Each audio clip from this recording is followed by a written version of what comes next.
मागील 2 दिवसापासून नांदेड जिल्ह्यात जोरदार पाऊस सुरू आहे आणि या पावसामुळे नांदेड जिल्ह्यातील अनेक नदी नाल्याला पूर आलेला आहे। आपण सध्या आहोत नांदेड शहरालगत असलेल्या आसना नदीवर। आपण पाहू शकतो की या ठिकाणी आसना नदी दुथडी भरून वाहत आहे। नांदेड जिल्ह्यासह हिंगोली, परभणी या जिल्ह्यात देखील दमदार पाऊस सुरू आहे। या पावसामुळे या नदीला मोठा पूर आलेला आहे। यासोबतच नांदेड जिल्ह्यातील इतर नद्यांना देखील असाच पूर आलेला आहे। या पुराचं पाणी आता संपूर्ण वाहताना आपण पाहतोय आणि एकंदरीत पाहिलं तर या पावसाचा शेती पिकांना मोठा फायदा झालेला आहे। या पावसामुळे पाण्याची पातळी देखील मोठ्या प्रमाणात वाढताना दिसत आहे।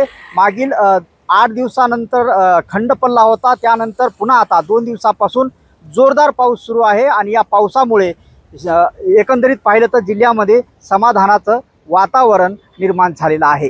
संजय सूर्यवंशी, साम टीव्ही न्यूज, आसना नदी, नांदेड।